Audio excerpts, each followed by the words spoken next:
The Battle of Antietam. So what was going on before this battle? With Confederate General Lee's victory of the Second Bull Run, the Confederates headed north towards Maryland. But on the way, Lee divided his army half to Harper's Ferry to deal with the Union force. An important person who partook the Antietam battle was George McClellan, the Union general born in 1826 in Philadelphia. He is known for being the most overcautious general, and this brought big errors during the battle, such as overestimating Confederates' numbers, failing to pursue Lee's wounded army, and so forth. Even Colonel Carman has said more errors were committed by the Union commander than in any other battle of the war.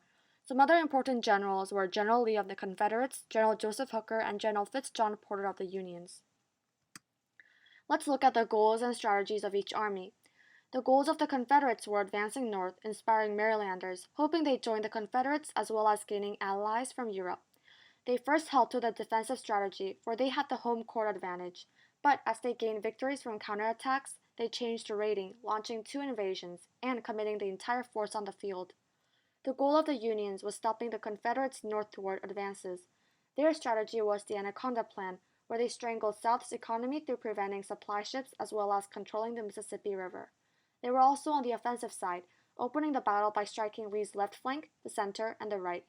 And they were going to be extremely cautious, committing less than 3/4 the army, for McClellan believed the Confederates' numbers overpowered them. This is a brief timeline for the short but deadly one-day battle. September 16, 1862, 12 a.m., McClellan sends Hooker across Antietam to prepare. September 17, 1862, 6 a.m., Hooker opens the battle by attacking Lee's left flank. 9:30 a.m., Confederates damaged along the sunken road but not yet broken. 1 p.m., Confederates managed to counterattack more than 500 Unions. 5:30 p.m., Confederate Hill's army saves, driving Unions back to the bridge. September 18, 1862 is Union's final victory. This is the map of the battlefield. Confederate General Lee advances north, but on the way divides his army to deal with the Unions at Harper's Ferry. So half was at Sharpsburg while the other half at Harper's Ferry. Meanwhile, Union General McClellan is moving up as well, for he has found a copy of Lee's battle plans. But as an overcautious general, he hesitates, giving enough time for Lee to reunite his army. The Unions will open the battle. McClellan will attack Lee's left flank with Hooker's First Corps, then the center, then the right from Burnside Bridge. September 17, 1862, 6 a.m., Unions start the battle. Hooker and the Mansfield Corps move south, aiming for Dunkard Church, but with no success. 9 a.m., Sumner, with half the size of Lee's entire army, also moves, but is overwhelmed with a strong counterattack. The left flank is not broken. 10:30 a.m., Richardson moves in towards the sunken road, powerfully assaulting the Confederates, but is not yet defeated. Now Lee's right flank was the most critical, for it was his only escape route. While the Burnside army strictly waited for orders, Lee's army shifted to the right. Now the Kirkman leads, never making over 350 yards. 11 a.m., Nagelsman tries but instantly blasted. Finally, 1 p.m., Ferraro army with the rest charges and wins the bridge at last. Confederates are on the verge of defeat. But at that crucial moment, 4 p.m., the A.P. Hill's division's arrival saves Lee's army, driving away the Burnside once again. The long 12-hour battles are over, and both armies wait for the next day. But McClellan makes the mistake again. He hesitates, giving enough time for Lee's army to slip back to Virginia without pursuing them.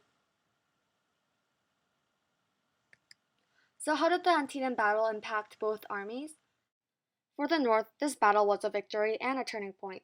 Not only did they stop the Confederates' northward advances, this battle allowed Lincoln to issue the Emancipation Proclamation that freed the slaves. But it was also the end for General McClellan. For the South, this only meant longer war. France and Great Britain backed away once the Emancipation Proclamation arrived overseas. It was also the end for government help. The Battle of Antietam was the bloodiest single-day battle of the Civil War and U.S. history.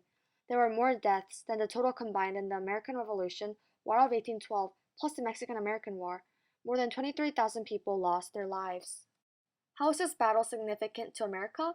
First of all, this battle was the deadliest battle, but also the first time Confederates set on Union soil. This is important because it set the stage for Lincoln's Emancipation Proclamation, giving birth to new freedom, giving lives to millions of slaves. European interventions finally ended, and ordinary citizens in the North began feeling, understanding the efforts and realities of war by the photographs. These are my works cited page. Thank you.